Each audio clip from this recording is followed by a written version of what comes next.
формирования. И этот Ильясов в настоящее время отбывает наказание по приговору за кражу.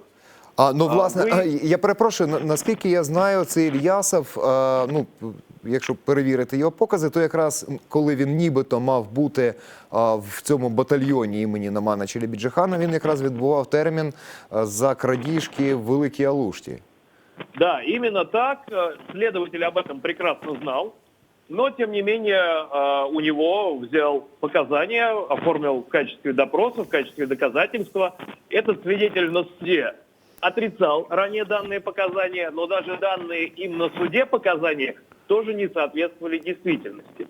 Вот. Таким образом, ну, фактически, не имея никакой реальной возможности доказать причастность Ленура Ислямова к организации незаконного вооруженного формирования, следствие просто пошло на откровенные фальсификации, а суд эти фальсификации утвердил свои приговоры.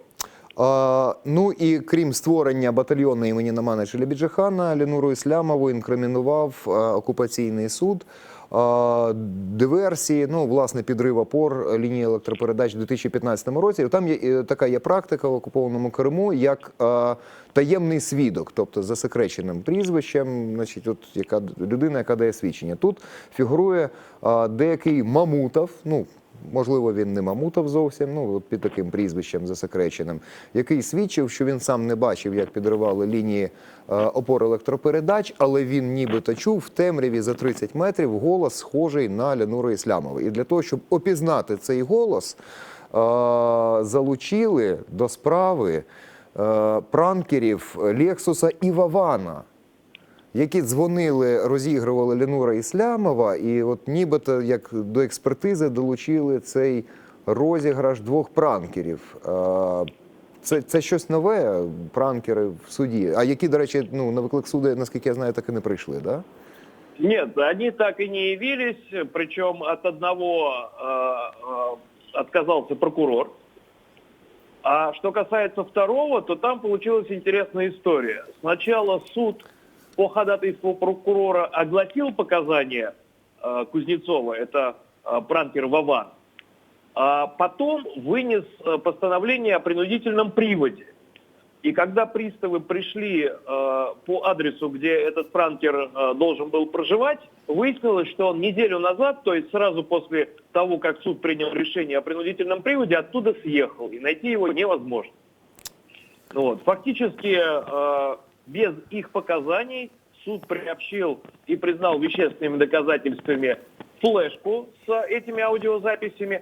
Однако совершенно непонятно, каким образом осуществлялась запись этого контента, насколько этот контент является аутентичным и где гарантия, что это в принципе не в какой-нибудь фонографической лаборатории ФСБ сляпанное какое-то доказательство недопустимое. Вот. Суд нас этой возможности выяснить лишил. Поэтому пранкеры эти так и не появились в суде, хотя ранее я с ними сталкивался в 2016 году. Они пытались влиять на ход дела Надежды Савченко и разыграли моего коллегу Марка Фейгина, представившись сотрудниками администрации президента Порошенка. Я бачу, тут вони, пранкери, Лексус і Вован, такі нормативи вже серйозні виконують, які використовують російська прокуратура. Ну що ж, таке, да, Іван Васильович, пранкер і Вован міняють професію. Дуже цікаво, звичайно. Скажіть, чи ви будете оскаржувати цей вирок в якихось інших судах? Ну тут Верховний суд, да, російський сказав, що ніби остаточно, да? Что касается обжалований, то в принципе здесь важно понимать, что Ленур Ислямов не признает юрисдикцию Крымского суда. Естественно, он считает, что Крым является временно оккупированной территорией Украины. И все вот это судилище он рассматривает как подготовительный этап работы, направленной на сбор доказательств в отношении лиц, нарушающих права человека в оккупированном Крыму. Основная работа, конечно же, будет разворачиваться вне российской юрисдикции, на международных площадках. Речь идет о Европейском суде по правам человека, речь идет о Международном уголовном суде. Однако для того, чтобы эти материалы попали в соответствующие инстанции, необходимо пройти ряд процедур непосредственно на территории России в рамках российской юрисдикции. Поэтому приговор Крымского суда, конечно же, мы будем обжаловать в апелляционном порядке. Обжалуется это в Третий апелляционный суд общей юрисдикции, который расположен в Краснодарском крае в городе Сочи. У нас есть 10 дней на то, чтобы подать жалобу. В этот срок, соответственно, жалоба будет подана, и мы будем ожидать, когда апелляционная инстанция примет жалобу к рассмотрению и назначит судебное заседание. Иллюзий относительно апелляционной инстанции российской тоже нет. Это дело, безусловно, имеет под собой политическую подоплеку. Это дело явный политический заказ российских властей. И ожидать, что на каком-либо уровне, будь то уровень апелляционной, кассационной или надзорной инстанции, вдруг проснется в судьях совесть, и они попытаются разрешить по справедливости, конечно же, не приходится. В Росії... Пане Микола, я перепрошую, тут я вас змушений перервати, тому що я просто боюсь, щоб ще на вас якусь справу не завели. Дякую, пане Микола. Це був Микола Полозов, адвокат, який вів справу Ленури Ислямова, ну і не лише її. Ну, власне, що цікаво, порушили цю справу, а не тільки, ну, от є низка справ проти Ленури Ислямова, Мустафи Джамілєва і Рифата Чубарова. І якраз рік тому Меджліс кримськотатарського народу, який заборонений в Росії, оголосив про те, що буде робити мирну ходу на Крим. Через ковід вона перенеслась, але кримінальні справи чомусь, кримінальне переслідування навіть заочне пожвавилось. У нас на зв'язку Рифат Чубаров, голова Меджлісу кримськотатарського народу. Вітаю вас, Рифат ага. Добрий вечір. Щодо вас теж є кримінальна справа. Скажіть, ну, я таке припущення зробив, що от справи проти Ислямова, Мустафи Джамілєва і вас, вони з'явились після заяв про те, що Меджліс готує мирну ходу на Крим. Ну, тут треба говорити про те, що справи взагалі вони існували, і ну, вони щодо не припинялись, вони були розпочаті ще в 2015 році, але ви абсолютно праві в тому, що вони заактивізувалися після того, як ми оголосили ненасильницьку акцію «Марш гідності». А дивіться, одразу ще тоді була достатньо бурхлива реакція з боку і Аксьонова і так далі, що це там провокації, ми не допустимо. І так, ну, через ковід ця акція перенесена на, не знаю, на який термін, ну важко сказати, да? Тим не менш, те, що і бояться цієї мирної ходи, це якийсь показник. Ну, страшно подумати, а що, якщо б вона відбулася, да? Чи що буде, коли вона відбудеться? А що буде, до речі? Пане Рифате, якщо мирна хода на Крим відбудеться, як ви це бачите? У нас, на жаль, пропав зв'язок, зараз відновлюємо в такий інтригуючий момент зв'язок з Рифатом Чубаровим, головою Меджлісу кримсько-татарського народу. Ну, я нагадаю, що Ленуру Ислямову сьогодні дали окупаційний російський суд в Криму, дав заочно 19 років суворого режиму за, зокрема, диверсії. Йому інкримінується, що в 2015 році 21 листопада невідомі особи підірвали лінії електропередач, які постачали українську електроенергію в окупований Крим. Взагалі цікава ситуація, коли Крим окупований росіянами, Україна постачає електроенергію на окупований півострів. І відбулася громадянська блокада, і активісти, невідомі активісти, ці лінії підірвали, в Криму стався локдаун, і він позбавився української електроенергії. І один з цих пунктів якраз і ліг в звинувачення Ленуру Ислямову, нібито він стояв за цими підривами. Там взагалі була цікава історія достатньо, ще трошки, ну, не знаю, комічних ноток. Активісти проводили громадянську блокаду Криму, тобто не пропускали туди товари і планували якось перекрити електроенергію.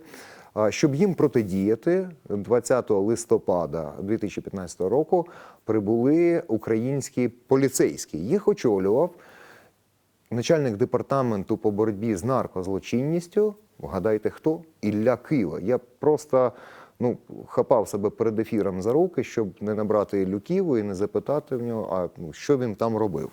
Були сутички між українською поліцією і громадянськими активістами, які блокували провоз товарів до окупованого Криму. Навіть були заведені низка кримінальних справ, тому що, по-перше, за те, що хтось з поліцейських традиційно отримав якісь ушкодження тілесні, а також було перешкоджання, інша справа, за діяльність перешкоджання журналістської діяльності з боку поліції. Чим закінчилися ці справи? Знову з нами на зв'язку Рефат Чубаров. Пане Рефате. Пане Рефате? Да, я продовжу про те, щоб тут було всім зрозуміло, що терміни цієї акції «Марш гідності» вони були перенесені не просто у зв'язку з ковідом, а суть цієї акції була ще й в тому, що з нами разом в неї мали прийняти участь відповідні європейські політики, парламентарі з різних країн. І тут дійсно у зв'язку з ковідом є певні правила, які встановлені країнами, в тому числі щодо переміщення між країнами. Це перша і головна причина. Ми продовжуємо вести консультації. Ми тепер говоримо щодо підготовки саміту Кримської платформи. Я зараз аж ніяк не хочу зв'язувати Кримську платформу, можливі зустрічі лідерів країн з цією акцією. Це не виключає, Кримська платформа не виключає акцію, акція не виключає Кримську платформу. Але ми хочемо на Кримську платформу просто поставити питання дуже відверто, що ми маємо робити для того, щоб примусити Росію повернутися в межі міжнародного права. Ми шукаємо разом з партнерами такі форми рішень, які були б не просто черговими закликами до Росії, але мали би таку силу впливу на Росію. І все-таки марш гідності на Крим ніхто не відкладає, правда ж? Відкладають, але не скасовують. Ми хочемо одного дня все-таки провірити, як міжнародні організації готові виконувати свої рішення. Всі міжнародні організації, починаючи від Генеральної асамблеї ООН, завершуючи ОБСЄ, Радою Європи і іншими організаціями, вони говорять про те, що Крим є українською територією, яка тимчасово окупована Російською Федерацією. Отже, ми кажемо, що ці рішення треба реалізовувати. Якщо ви не знаєте шляхи щодо реалізації вами прийнятих рішень, то ми хочемо вам пропонувати разом з нами з однієї частини української території перейти на другу частину української території. Ми виходимо з того, що така хода, вона застимулює міжнародні організації щодо прийняття в межах своїх повноважень таких неординарних рішень. Знаєте, я може скажу якусь неординарну річ, але в мене таке враження, що ви будете їх використовувати як певний живий щит, тому що представники міжнародних організацій, тому що лишається інтрига, чи будуть стріляти прикордонні війська ФСБ чи ні. Ми тут не є оригінальними, якщо скажемо про те, що певні міжнародні організації, вони просто увійшли в таку певну кризу, коли вони не в змозі виконувати рішення, які ними вже прийняті. І це така криза, вона зумовлена певними їхніми статутними такими обмеженнями, скажімо, права консенсусу на засіданнях Ради безпеки, або право вето на засіданнях виконавчих органів ОБСЄ. І тому всі політики в цих міжнародних організаціях говорять про те, що їм треба виходити з цієї кризи. Але ніхто не розпочинає цей вихід. Ми хочемо на прикладі України пропонувати виходити з цієї кризи. Ну і повертаючись до того, що інкримінували Ленуру Ісламову, це створення батальйону кримсько-татарського імені Намана Челебіджихана. Тим не менш, в цій студії я спілкувався з бійцями, кримськими татарами, які були в цьому батальйоні. Були півроку, чекали якихось там участі в бойових діях. Тим не менш, ні в яких бойових діях цей батальйон, він так існував, навіть не на паперах, його і на папері то не було, він віртуально був. От зібрались люди, може поїдемо воювати. В результаті поїхали воювати, хто в Збройні сили, там, хто хотів і так далі. Зовсім не в складі цього батальйону. Тобто його це така достатньо, віртуальна річ, цей батальйон. Тим не менш, для кого віртуальний, а для окупаційної влади в Криму він цілком реальний, так само як свідки, свідчення в вигляді розіграша пранкерів Лексуса і Вована, і оцей віртуальний батальйон, пранкер Лексус і Вован, і все це ліплять на кучу, і 19 років суворого режиму присуджують. Тобто, це якась, я не знаю, там трагікомедія якась відбувається просто. Нічого не бентежить взагалі окупаційний суд, навіть це якби і смішно, і що там відбувається? Тут питання може, туди треба відправити Іллю Ківу, який вміє боротися з наркотиками. Да? Він же очолював департамент, якраз він приїжджав в 2015 році на чолі з поліцією щось протидіяти громадянській блокаді. Я жартую, звичайно, якщо там окупанти пранкерів долучають до справи, то можна і Іллю Ківу туди заслати. Дивіться, тут питання не в тому, скажімо, наскільки уявні були ті чи інші рішення, дії. Так, дійсно, такий батальйон, він формувався, були певні плани щодо його діяльності. Не все там було зреалізовано, але те, що бійці цього батальйону, вони здійснювали певні режимні завдання на адміністративній лінії. Вони здійснювали це як цивільні люди, як громадянські активісти. Почекайте. А питання не в тому, як вони, з нашої точки зору, це не зі зброєю, законів України, ми захищали свій суверенітет, свою землю в ті способи, які дозволені законами України. Головний результат, до речі, громадянська блокада, вона дала свої наслідки. Тут треба говорити, яка справа окупантам до того, як громадяни держави, на яку вони напали, вони захищають свою землю. Цей суд і вирок – це для того, щоб спробувати налякати будь-якого когось громадянина України, щоб люди не ставали на захист своєї землі.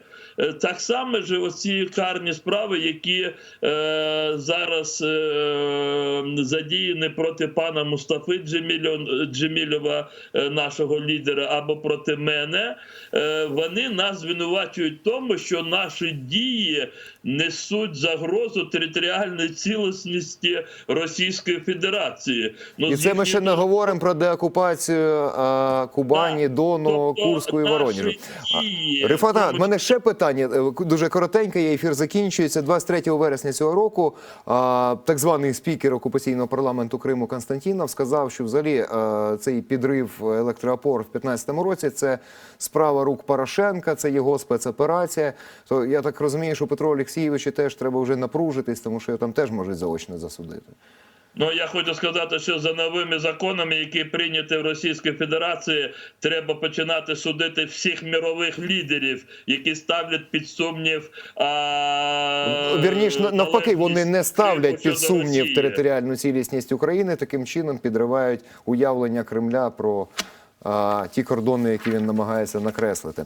Рифат Ага, ну, я дуже вам дякую за участь в програмі. Ну, чекаємо вас знову. Ну, звичайно, на жаль, чекаємо і нових кримінальних справ, заведених окупаційними судами в Криму. Ну, тим не менш, діємося в майбутнє з надією. Це була програма «Тема дня Крим». В студії працював Георгій Спасохопольський. На все добре. Побачимось.